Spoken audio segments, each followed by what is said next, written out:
From rocky coasts to mountain lakes, today we're talking about Maine.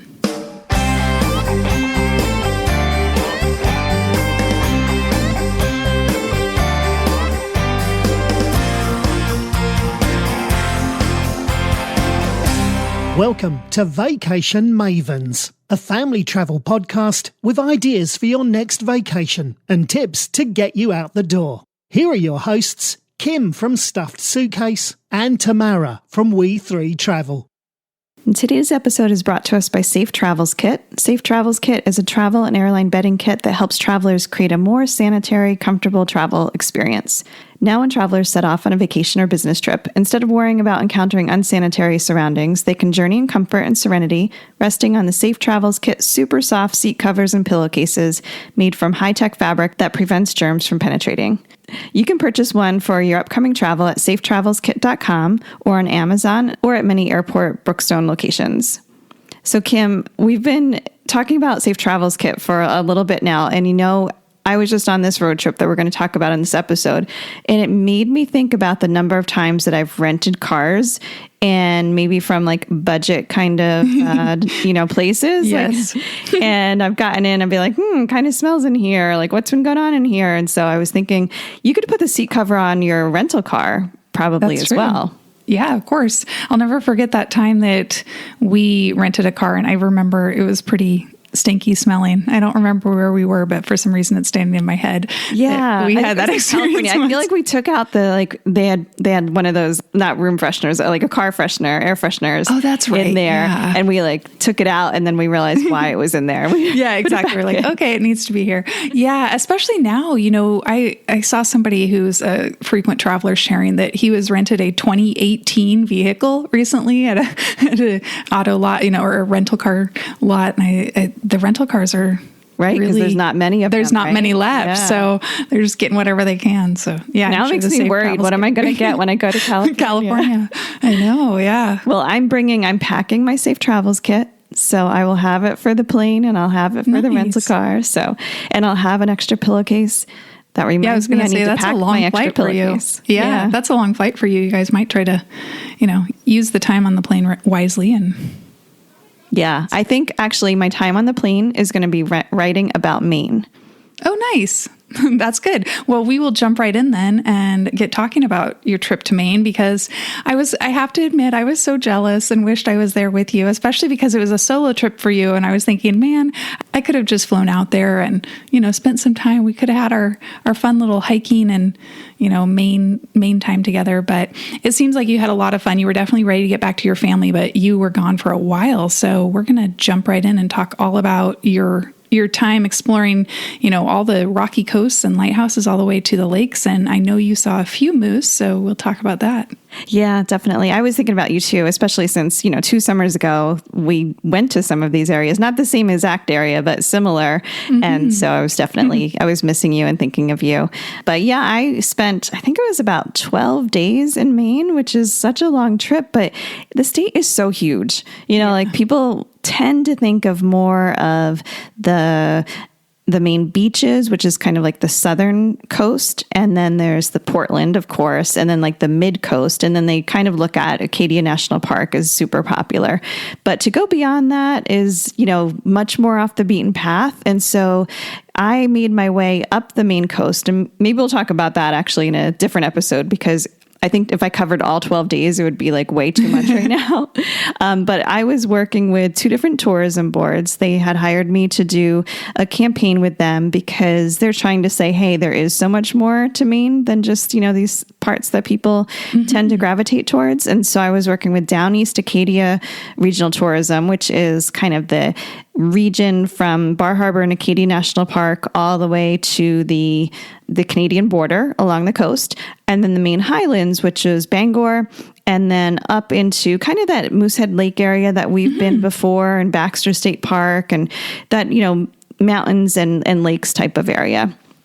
So it's a lot to cover. When I was, driving along and meeting and talking to different people. I mean, one thing about traveling by yourself is I become a little bit more extroverted because there's no one else to talk to, right? And it's really nice because you get to like make, more conversation with locals, and there were hardly any visitors at the time, which was great. So I was really able to kind of get a sense of the real thing. But somebody was saying like just one county in Maine is bigger than Connecticut and Rhode Island combined.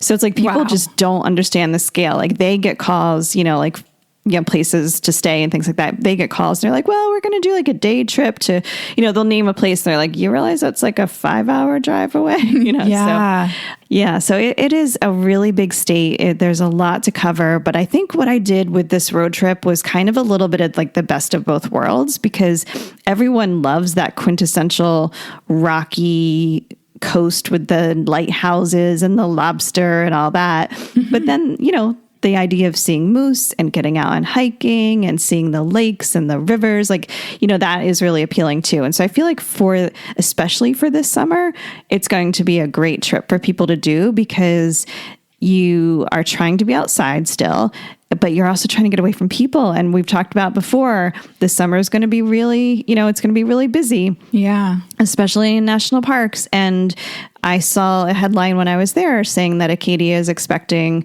record-breaking numbers this summer. I think they had record-breaking last summer, and they expect to break that again this summer. And they are requiring reservations if you want to drive to the top of Cadillac Mountain and see the sunrise there, which is a very popular thing to do. Mm-hmm. So it's something, where again, like you really have to plan ahead. You don't really expect that as much on the East Coast as much as you might in like Zion and, some of the other parks where it's a little bit more known that you might need to take like shuttles and reservations and things. Right. So I really focused on areas outside of that. So I guess I'll just, kind of start off with talking about what I did on the trip. And I did stay one night in Bar Harbor, and that was at a glamping resort that I've just wanted to check out on my own. And that was like before I started this campaign portion of the trip. And so, if you do want to start in Bar Harbor, that's fine. And I think what Acadia National Park is most well known for is like the town of Bar Harbor, and then the part of the park that is on this island called Mount Desert Island. And so that's where you're going to find the popular like Cadillac Mountain and Jordan Pond and the Beehive Trail, things like that. But there are actually 2 other parts of the park in different locations, and no one really goes to those. So you can still see some of like the really beautiful parts of like why this is a national park without all of those crowds. And so I stayed in a town called Winter Harbor, which is kind of just across the bay, or as you would imagine, like, different harbors. Mm-hmm. And I was maybe 5 minutes outside of a section of the park that's called the Scutic section of Acadia National Park, because it's on the Scutic Peninsula. Because if you think about the coast of Maine, it's kind of like all these fingers coming down. There's all these peninsulas like coming off of the coast, which is why you have all that great coastline. And so this is just, right across. There's actually right next to where I stayed, you could take a ferry that would bring you over to Bar Harbor. But the area, the Scutic section of the park was empty. I went on a Friday night, my first time there, a Friday night for sunset. And you think, oh, it's going to be busy, right? There was no one on the road. Like the whole time, I think it's maybe a 14-mile loop. I should probably look that up. But it's a one-way loop through the park with different viewpoints and different trails and things that you can stop at. Okay. And the end point is called Scutic Point, and that's where, especially at high tide, the waves are crashing on the rocky shoreline, and the sunset is like, going down right over there. So it's a popular spot to go for sunset. And I saw, I think, 2 other people when I was there. Wow. Yeah, it was amazing. And granted, it's early June, but still, it was like Friday. It was a weekend, Yeah. So it was really, it was quiet. So if you want to kind of get all of that, national parkness, with your beautiful coastline and hikes and mountains and all that without the crowds, you just have to go across over to this, Scutic Peninsula part of it. So that's a great tip. I think that's what people need to be looking for, especially I think this is the last year that we'll have a lot of, because even though international's coming back, people I think are still staying domestic. And so all those people who are eager to travel are all looking. And I've seen Maine coming up quite a bit. It's kind of been funny. So I have too. Tip. Yeah. I think it's, maybe people are thinking about alternatives to like the Southwest, knowing it's going to be hot, and, maybe alternatives, for some of the, the other Western and I parks. think Yeah, I think people forget that Maine is up there and that it offers, I mean, it's kind of like they think of New England and they forget about everything else that's like even upper state New York and, you know, all of that. They kind of forget that there's all that beautiful nature up there. And yeah. Yeah. And I will say, like, last summer I went to the Adirondacks, and granted it was, you know, in the middle of summer. But it was, you know, things were really crowded. Like there, you really have to get to trailheads by, you know, 6 a.m. and, you know, expect like you might have trouble parking and all that. And I just don't see that in this part, you know, these parts of Maine that I'm going to talk about. It is, you know, it is further, but if you're flying, you can fly into Bangor. And then everything like from Bangor to Acadia is like an hour and 15 minutes. And then from Bangor up to like where I was on Millinocket Lake and like some of the Highlands area is again like an hour and a half, you know? So it's really, you can even use that as a, you know, like a home base and do like hub and spoke kind of trips, you know, if you wanted to as well. So so it's really, and from... It is up there, but even from Boston, like if you drove highway and not coast, you can get up there in like 5 hours. So, you know, it's really not too bad.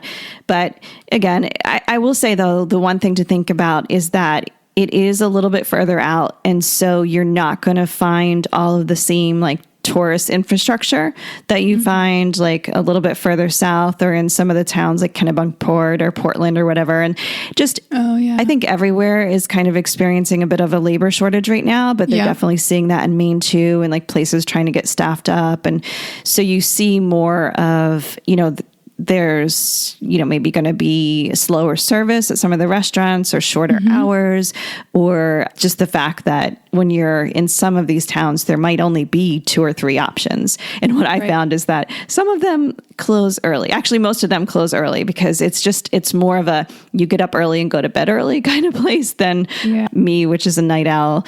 You know, I think when I was working with the person on the tourism board, I was like, yeah, dinner at around 7, you know, sounds good. And she's like, oh, I could tell you're not a morning person by that. I'm like, oh, really? I thought that was still kind of early-ish. But I found out like I would go like try to take sunset pictures and then go have dinner afterwards. And like, no, places close at 8. So it's like, that's surprisingly enough, when we were in Rocky Mountain National Park, which is Estes Park is right there, they were the same thing. It was this small mountain town and everything closed at 8. It was so weird. You know, we had trouble sometimes finding, because it was the middle, you know, peak July, middle of summer. And you have a lot of sunlight, so you want to be out doing stuff, right? Exactly.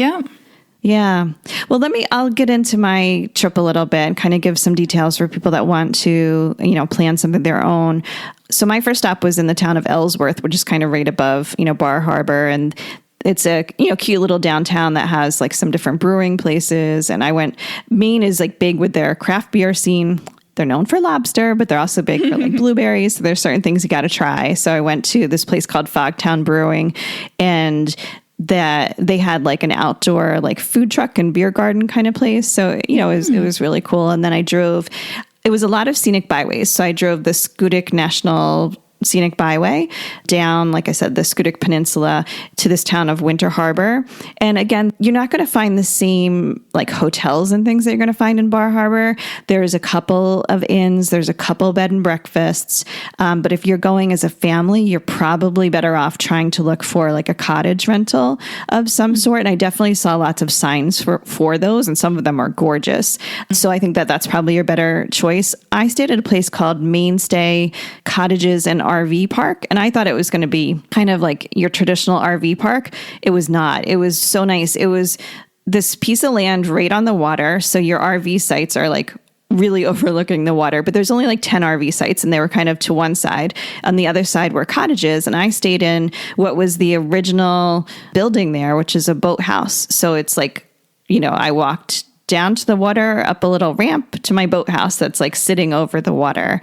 So nice. Amazing like sunset views. It was just a cute little like 1-bedroom cottage, but it had this back deck where you could just sit and watch the boats and, you know, watch the sunset. Sounds amazing. It was. I have to say that I remember that about Maine having the most amazing sunsets, and the stuff you were sharing, it just reinforced that it's just amazing the colors that their skies get.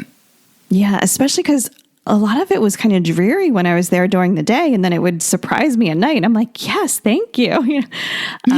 So that was a really nice place to stay, like as a home base, because you literally could walk to the ferry that would go to Bar Harbor. Right there was also a little boat tour that went out that did a puffin tour. I think it was called Acadian Puffins. Right. So you could take a boat tour to go to an island off of, you wouldn't land on the island, but to go near an island off of a wildlife refuge where they've brought back the North Atlantic puffins. I almost said penguins. And so I was supposed to do that actually in a different town, and it got canceled because of high seas. But luckily earlier in my trip, and when I was in Boothbay Harbor, I was able to do a similar trip. But the thing about like Boothbay is a bigger boat, more like a whale watching boat, like multi-tier.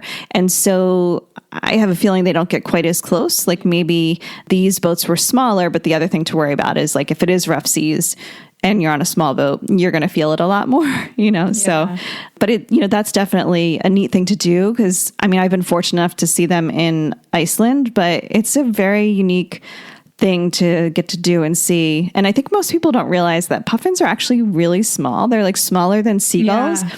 So they're very tiny. Yeah. So it's hard to get a good view of them. I think people really expect you see the pictures and you're like, oh, that's what I'm going to see. I'm like, no, I had this amazing zoom camera and I could still only get like so close, So yeah, you need to bring binoculars.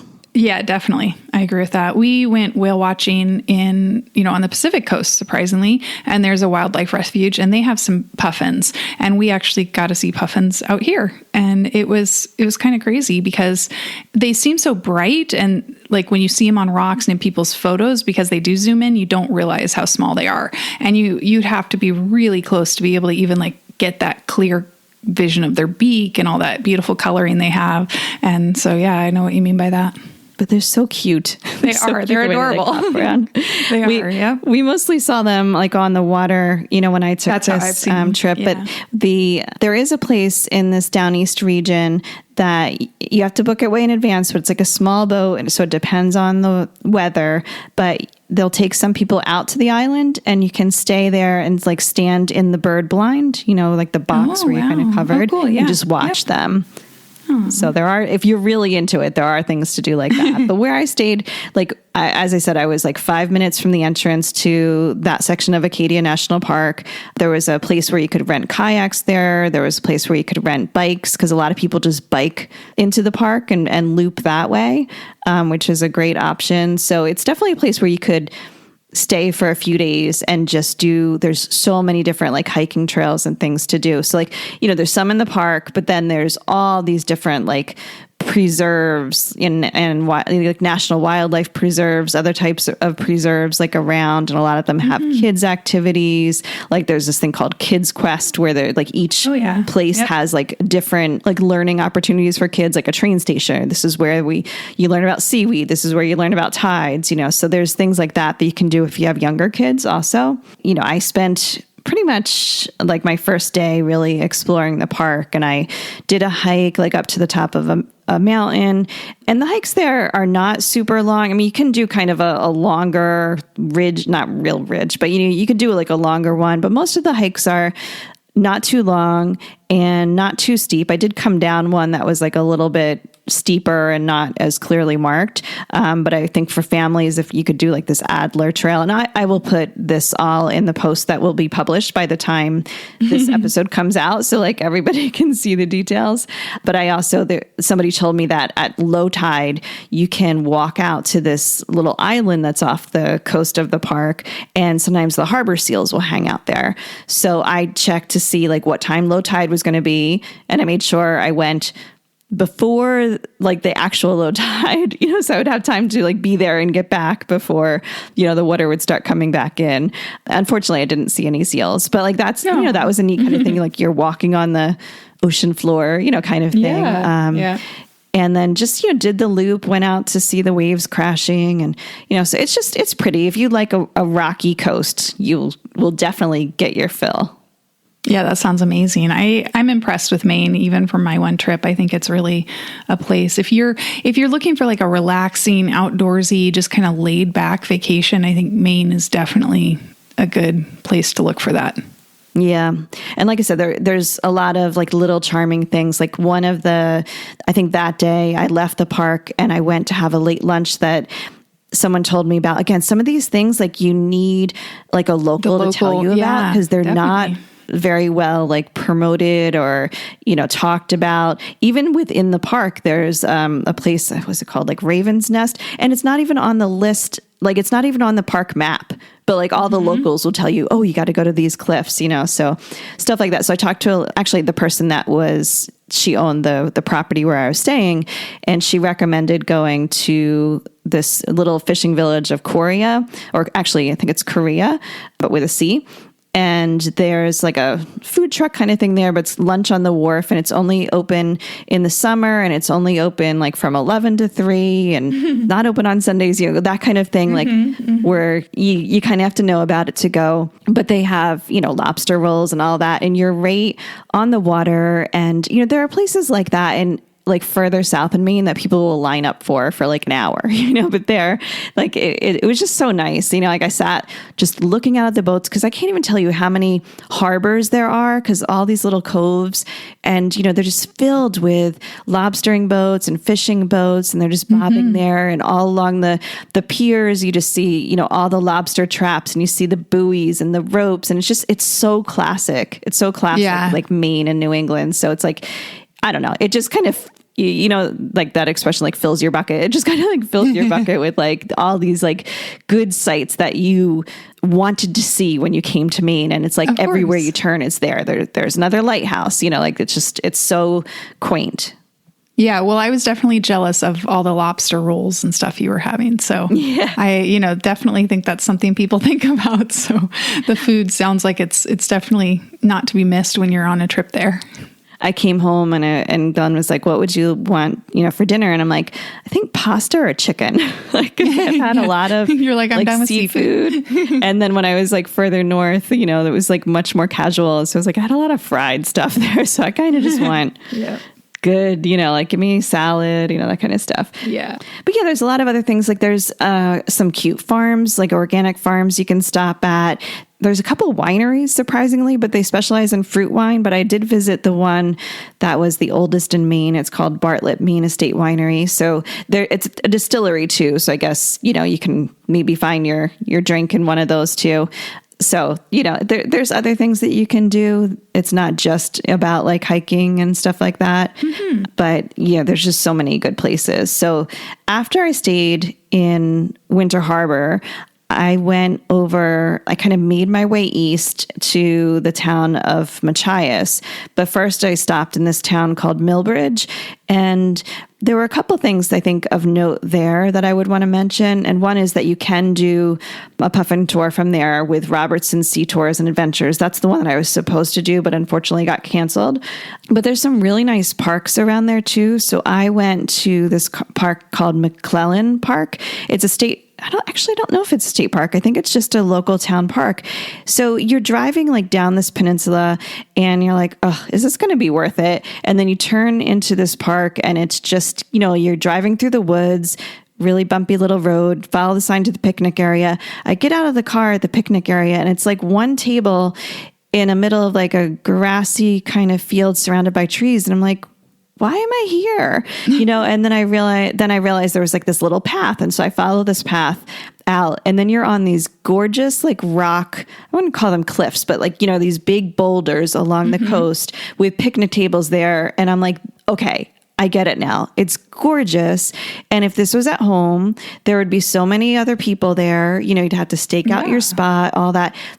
I saw like in the distance, one other person, so you could just go and have this amazing picnic with a wonderful view. And I feel like, that's what it was about. It was just about like amazing views and stuff like that, but without the people. I'm going to sound like very like people adverse, but like, it can get crowded in places and it's just so nice to find those places that are still so great that are undiscovered somewhat, Yeah. No, that's awesome. I think it's kind of interesting that, like you said, that there are those spaces still. And it's hard to know, like, as people like you and I who share travel destinations. And I think we need to all be mindful of looking for those a little more because, beautiful places certainly don't just end at the border of a national park, although sometimes they can. But, it can be quite beautiful anywhere you go around. And it's talking to the locals. They're kind of like, well, we know we want people to come in, but we don't want it to change. So it's still in that little bit of, back and forth thing. But apparently, like during the pandemic, people have been buying land up there, like sight unseen, paying cash, just like grabbing up land. So they're kind of like, what is going to happen after they have a winter or two up here? Because that is a very different experience, so we'll see. They're a little bit worried about driving up the cost of land and rents and things like that. But we'll see, it might really transform, so that there becomes a bit more of an infrastructure. But I will say, you do have to go with expectations. Like I ate at this one place called Salt Box in Winter Harbor. That was, a very nice restaurant, wonderful food, what you would expect from like a fine dining type of experience. But mostly it is like family home cooking kind of places, so you just have the right expectations. It's not like there's anything wrong with that, but you're not going just to get a lot of heavy, rich food over time. Yeah. Lots of fresh fish and stuff though.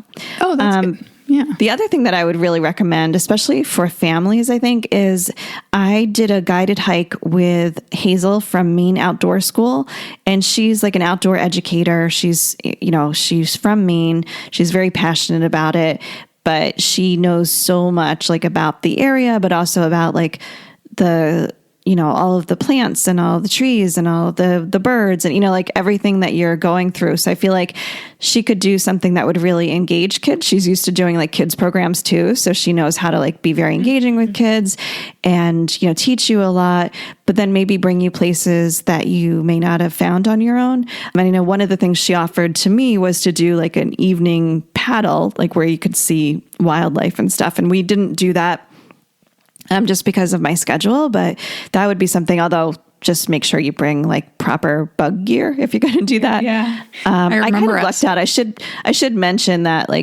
May and June are usually black fly season in Maine. I got really lucky and I did not get bothered by them at all.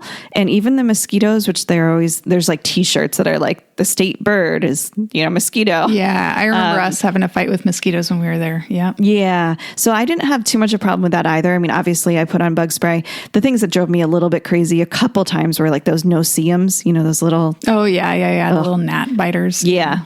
Because they're the ones that could just drive you insane. Yeah. But it was only a couple times. And usually if you're moving, it was fine. And they say after mid-July, somebody said that it's the third thunderstorm in July is when the flies go away. I love these old tales. The Farmer's Almanac type things, right? Exactly. Yeah. What about, another thing just mentioned that, we don't deal with as much out here, but pretty soon the whole U.S. is going to have to deal with it, is just being aware of ticks and Lyme disease when you're out hiking and checking yourself for that, right? Ticks are a huge problem. And I'm a little bit worried that they're going to be worse this year just because some people that I know that are spending a lot of time outdoors are finding them already. I actually, when I did the glamping at Terramore in Bar Harbor, I sat outside by the fire for a while and then it started to rain and I had a blanket wrapped around me because it was kind of cold. And when I came in, I put the blanket out just to look at it and I found a tick on it and I was freaking out. I flushed it. It wasn't on me. Yeah. I did luckily that a decent mirror. I did a good tick check, but I definitely think spray your gear. There's some stuff I can link to it in our show notes that you can spray your backpack and your shoes and things with before you spray it, not when you're in it. And then just, use some good bug spray and do good tick checks and wear a hat and all that kind of stuff. But Hannah's going back to camp this summer in Maine and I've already told her okay, you really have to be good about this, Yeah, I think wearing the hat's the big one is just getting in your hair is the... Although apparently they climb up you. So a lot of times because it's you're going through the tall grasses and things. And they grab onto your leg. They grab onto your shoes and your legs. And that's why some people will tuck their socks into their pants into their socks. And then, so then they crawl up and they look for like warm areas. So like armpits and stuff like that. Okay. So yeah, I mean, there's plenty of stuff online to tell you like what to do about it. Yeah. And I don't want it to discourage people. I mean, everyone is dealing with that, but it's just something to, if like for me, I'm not so used to it out here in the West Coast. So it's definitely something to be mindful about. In Kansas, I remember my mom checking me whenever I would play in the woods. So yeah, when I grew up, we would get them a lot, and it didn't freak you out the same way because there wasn't the disease associated with it, as much. So it is definitely, something to stay aware of. But luckily, that was my only encounter with that, and I did keep checking all throughout. Yeah. Yep.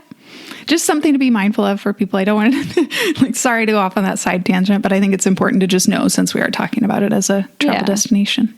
Definitely. So from there, I made my way to this town of Machias, which is like a little bit larger of a town. And there's some other things you can do if you did want to like kind of base there for a little bit. There's Rogue Bluffs State Park has a nice sand beach. And I think nearby there's like Jenkins Beach, which is more like round, colorful pebbles.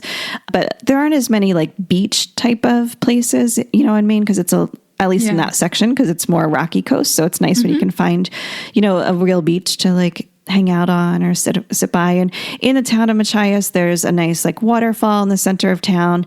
But I will say like there's not a lot when it comes to restaurants, and I think there's 2 or 3 more motel kind of places.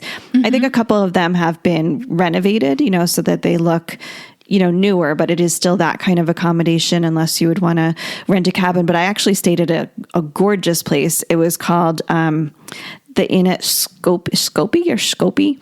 It's like Shoppee farm. So it was a farmhouse that they've converted into an inn.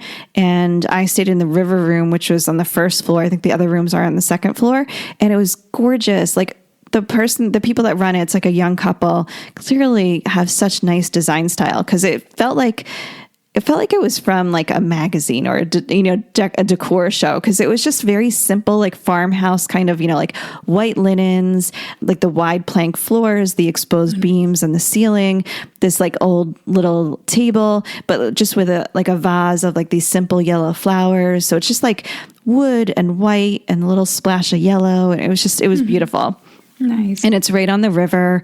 It's accessible to like this path that's used for like biking or running or ATVs or stuff like that. So, and it's really right outside of town. So that was really like a wonderful like farm. I don't know if you'd call it like a farm stay, because there weren't like animals and things around, but it had that feel. But I think, unless you're going to take a couple of rooms, it's going to be better for like a couple than a family. Makes sense. And then the next day, I decided I was going to drive all the way out to the Canadian border, the town of Lubec, because everyone kept telling me, you got to go. It's such a cute town. And I realized it was only like 45 minutes away. And I'm like, how do I come this far in Maine and not like go all the way? So I was like, you know what? I'm just going to get up early one day and do it. Although I will say I did not get up as early as some people do, because the thing to do in Lubec is there's this really cute, like red and white striped lighthouse called the Wesquatty Head Light. And it is the, easternmost town in the US. And so it is where like the first sunrise, first hits the US. So it's like it's a thing for people to go and see sunrise there. On New Year's Day. Yeah. I've seen pictures of that. But you know me, I'm not a morning person. And then sunrise right now is like 4 something, Jeez. So I was not going to get up at like 3:30 to drive out there. It wasn't happening.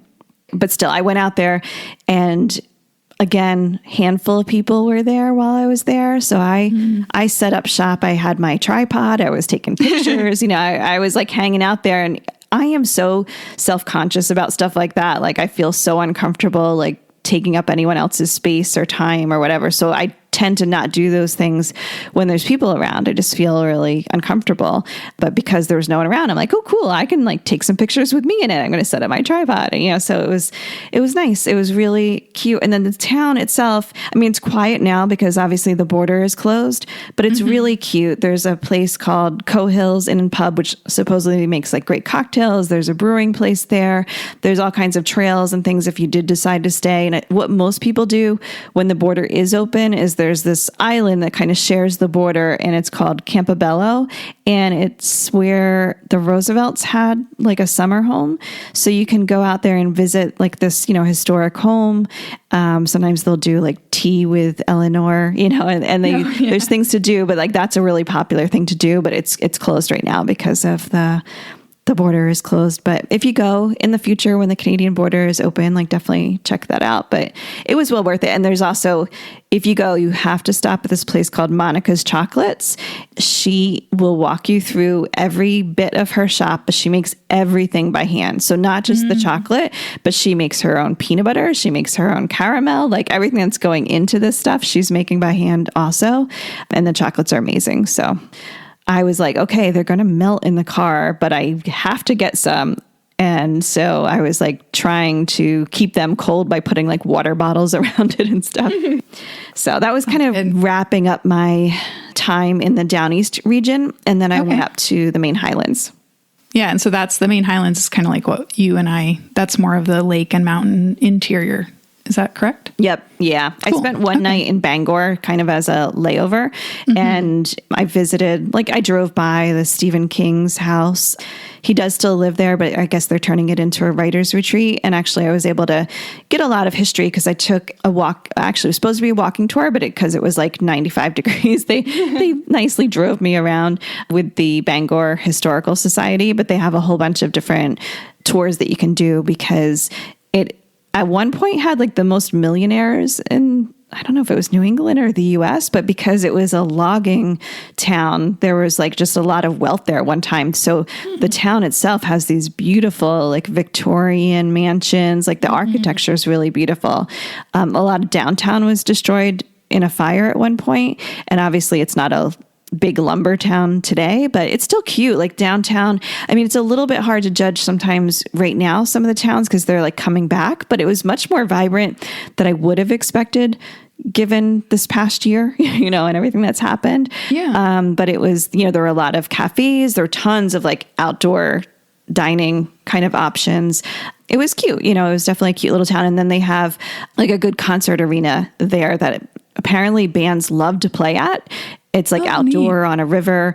And so, people will come from far away to go see a show there and then stay overnight. So I stayed at, surprisingly, this one really surprised me. There's a casino hotel. Like I didn't expect that, but I stayed at this place called like the Hollywood Casino Hotel. But like, luckily, like I was not interested in going to the casino, but like the hotel part is separate. So like you didn't have to encounter any of that other stuff at all. Like even I came in a different entrance thinking I could like cut through to get to the hotel because I'd walked across the street for dinner, and that was completely sectioned off. So it's like I did not have to walk through it at all. So that was like, if you're not into gambling, then you don't have to worry about it. Yeah. Cool. We have I told them casino hotel out here like that. That's very separated. You can get to them through a lobby, but you don't. It's not like a Vegas hotel where you walk through the casino to get to the elevators or something. Right, like that. And where they don't want you to find your way out. Yeah, exactly. Yeah, you actually can't find your room. Yeah.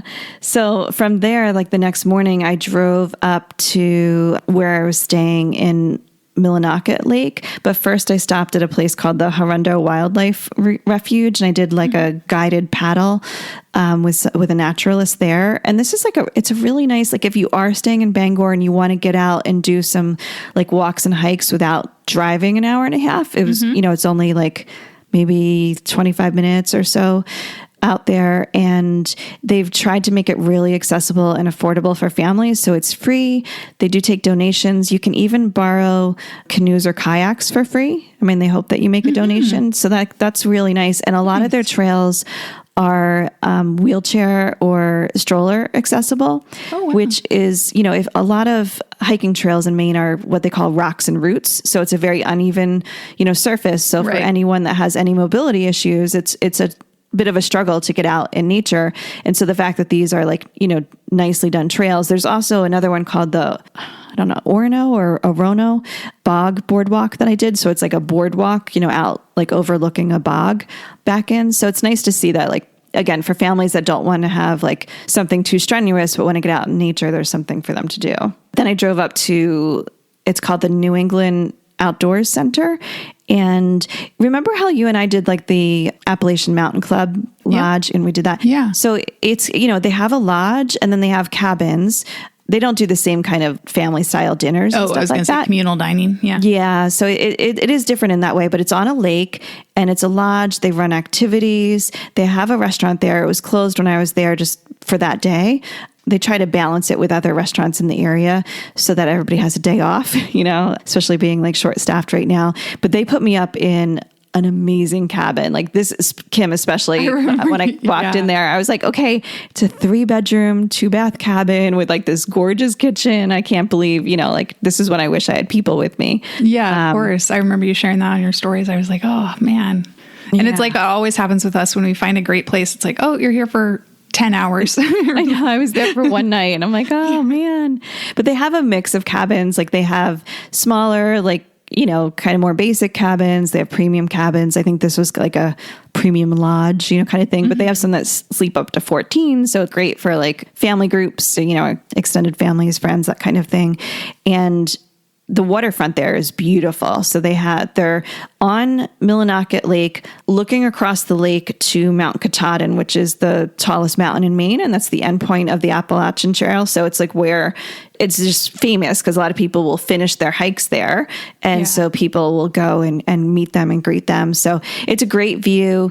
They have I guess a tiny little beachfront area, but they have a picnic area, along the waterfront, and you can borrow canoes and kayaks or stand-up paddleboards to go out. They also rent mountain bikes, and they're building out mountain bike trails there. But the thing that I did that was exciting was I did one of their wildlife tours. So when you and I did a moose tour, we went out early morning and we were in a van, and then we did a canoe. This one they have in the evening or the early morning, but you go out on a pontoon boat. So you go across the lake and then you go into all these little streams and inlets because that's where the moose come down, where the almost like the airboat tours in Florida. Yeah. Yeah. Yeah. Cool. So we did that and we were looking around and it was that point where you're just about to give up. And then he's like, I think I see something. And it was really far in the distance, but you could definitely, see there's the moose. Yeah. And then as we were coming back, we saw another one a little bit closer to shore. So I still have not seen one with I still have not seen a male with the antlers. Yeah. So still, I know. I was watching all your pictures and I'm like, oh, another, whatever the female ones are called. Cows. Cow. Yeah. It's so funny. And they're still big because they're still they are, of course. Yeah. You don't want to get, next to one of those, but yeah. I was super excited though, because I saw a lot of beaver, and beaver was one thing that it's just, I don't know. I've always wanted to see one in the wild because I see the beaver dams a lot, but you never actually see the beaver. And so as we were going, you would see the beaver dam and then you would see a head swimming, through the water. Oh, yeah. And when I did my paddle at the wildlife refuge, earlier in the day, she was talking about beaver and, you mostly would see them at night and that they slap their tail to scare you away. And she kind of demonstrated with the paddle how loud the slap was. Well, they slapped their tail at us a lot. Oh, wow. So I have a picture of this huge splash from them. So I have some pictures of their head in the water, but it's a distance. It's nothing. It's nothing that's nothing great, but definitely saw them, definitely heard them. They were get away from here. Cool. Yeah. So it was cool. That's awesome. So lots of wildlife and getting out into nature. What else did you do when you were in that area? So I did do some kayaking on the lake, but it was a little bit choppy, so I didn't go, I kind of just stuck to shore and, just kind of explored a little bit because then I was driving the next day. I drove up a little bit further north, but I took another scenic road. It's Route 11, and it's called the Katahdin Woods and Waters Scenic Byway up to a town of Patton. Patton's like, there's a lumberjack museum there. So it's big, again, nice. A big lumber town. And I stayed at a place called Shin Pond Village. Shin, like part of your leg. And they also have a bunch of cabins. So they have camping sites, RV sites, and then I think about a dozen different cabins. Again, I had like a 2-bedroom cabin. It was, it was nice. It was not fancy, but it was spacious and, and nice. And so I liked it a lot. And, it had kind of a nice view over like a meadow. But the thing that they do there is they rent side-by-sides, like ATVs, but the Polaris, like side-by-sides. Oh, yeah. Yep. Because there's just like tons of trails out there. So it's kind of like one of the big things to do in that area is to go, ride these trails. And so there's different ATV clubs that have built them out and maintain them. And so someone from Shin Pond Village took me out on a little guided tour.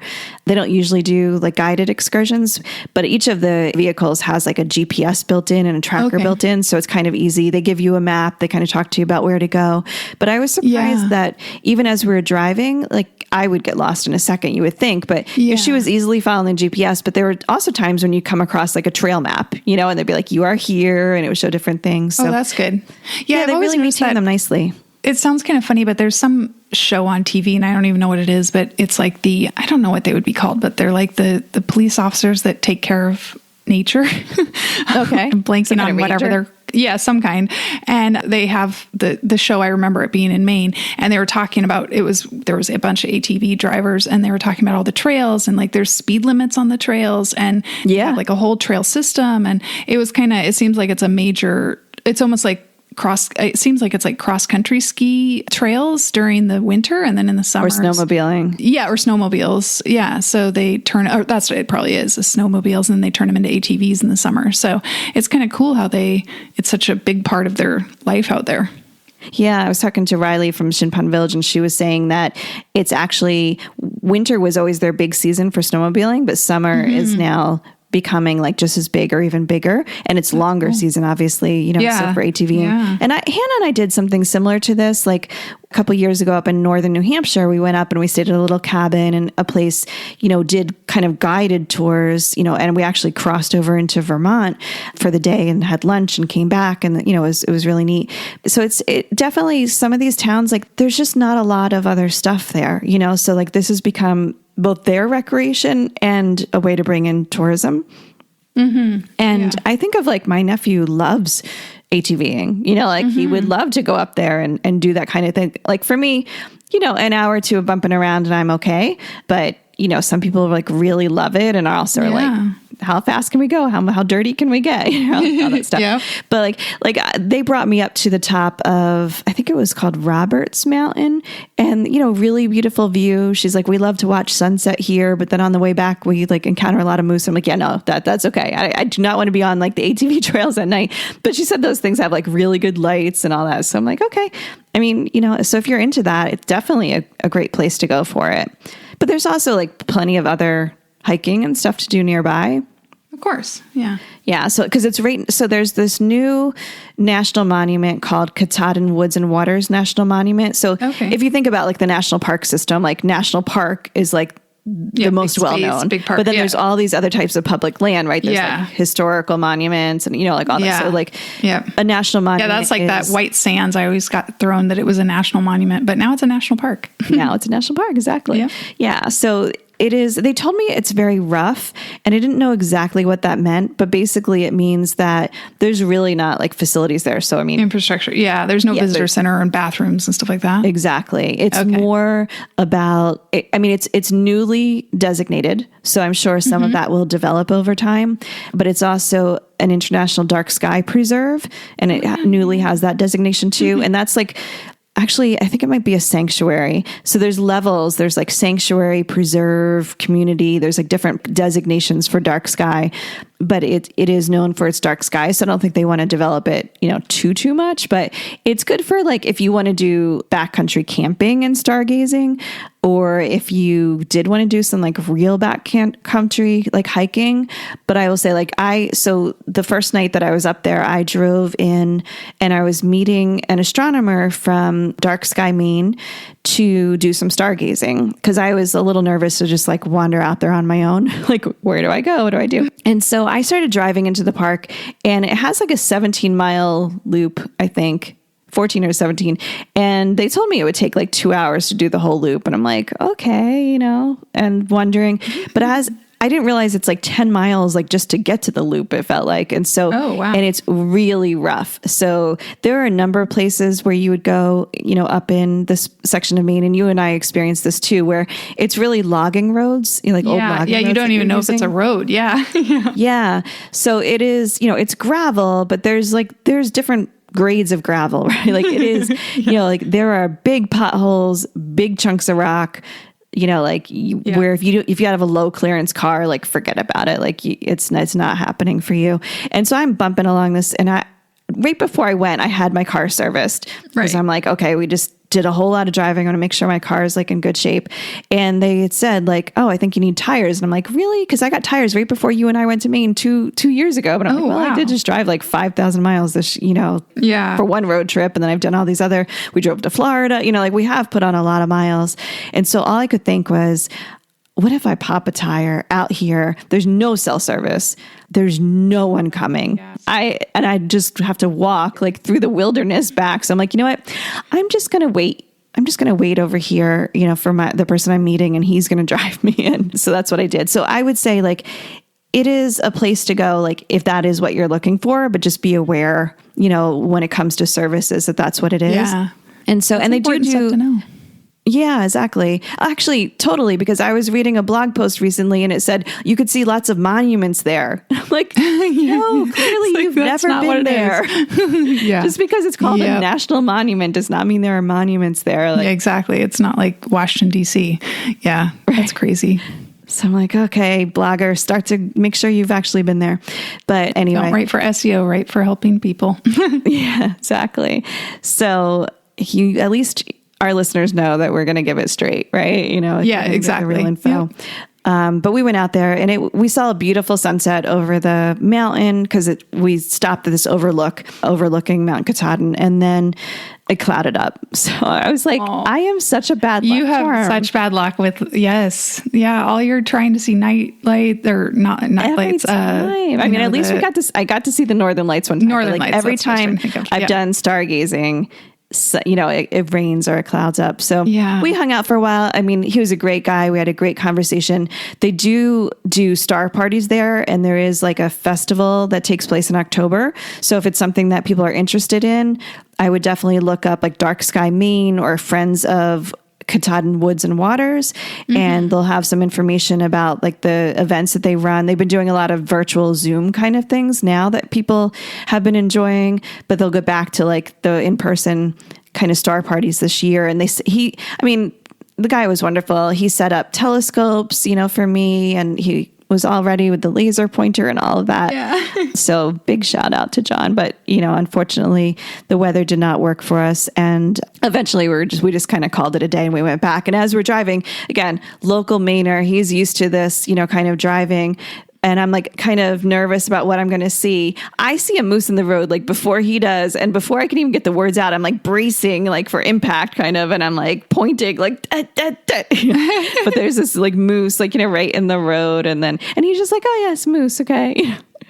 And so that was like one of my up close. Nice, yeah. And then we got back to where I'd parked my car, but I still had to drive like a good distance on gravel road, and I was following him, but like it blows up so much dust. Like, so I was kind of like, I have zero visibility, like driving so slow.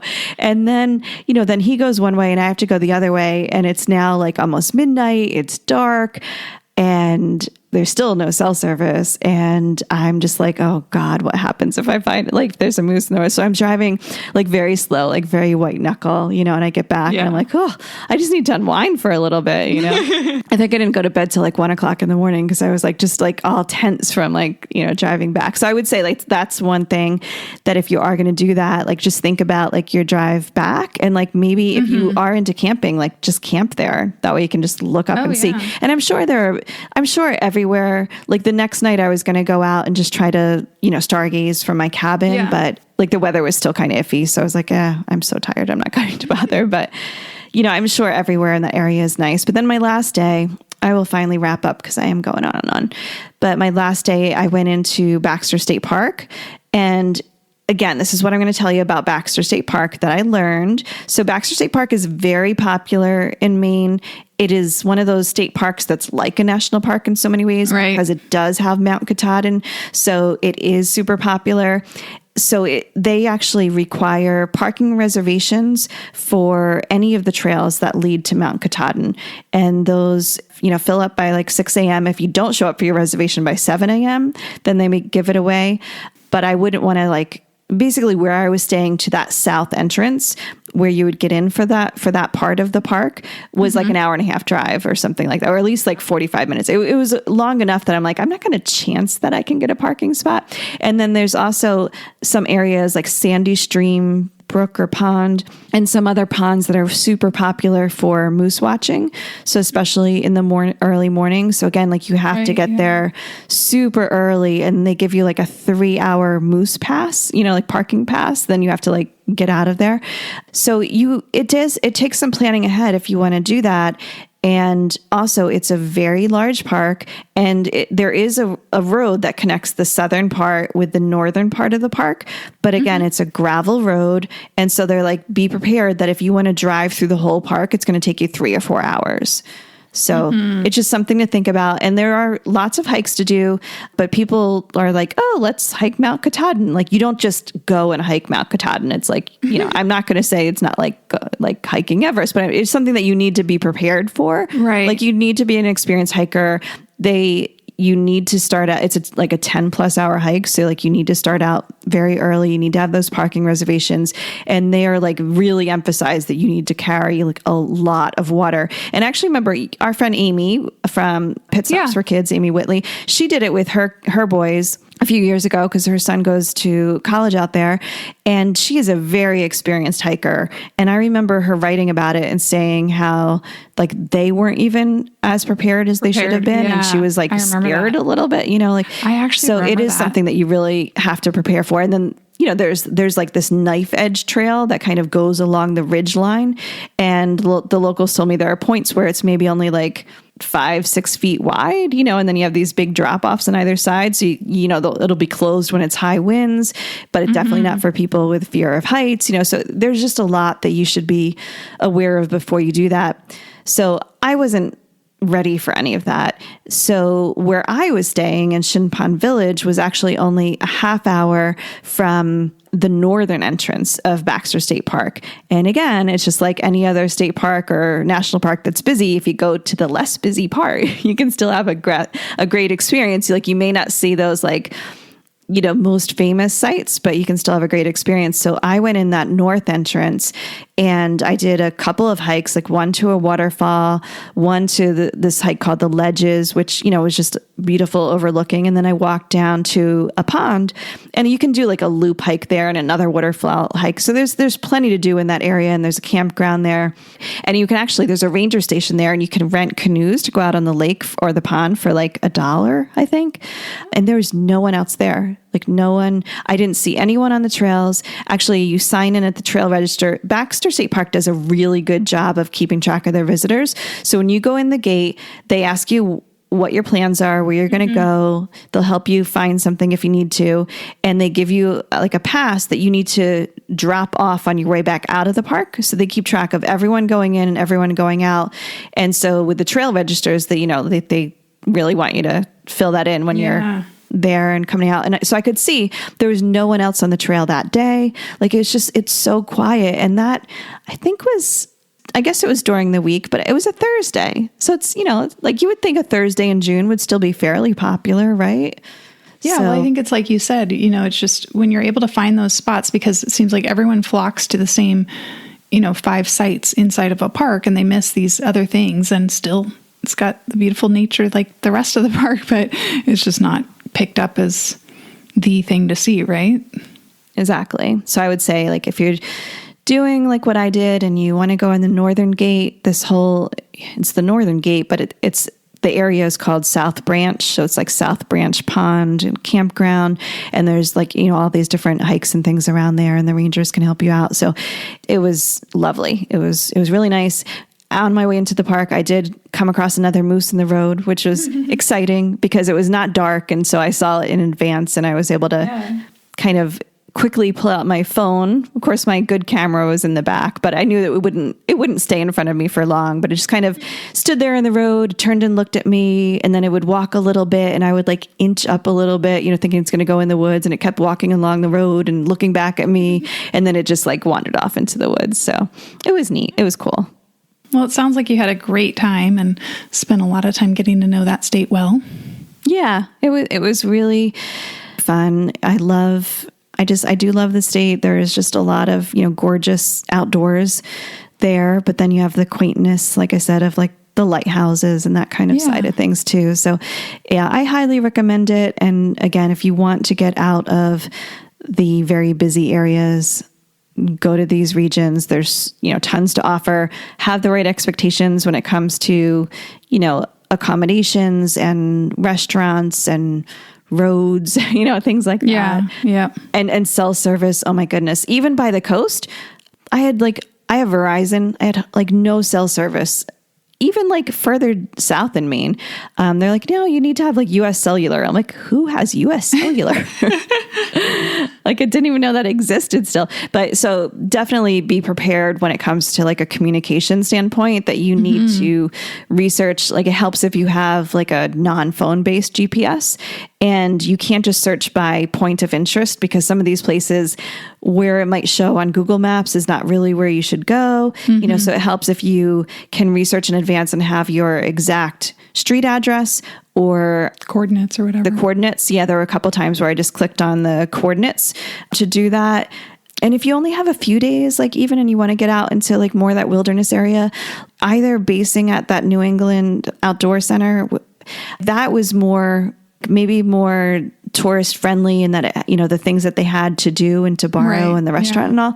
And then Shin Pond Village, a little bit more rustic, but not rustic, So either of those, could be a good choice as well. So I would love if anyone goes and experiences some of these things or has been, like, let us know what you think.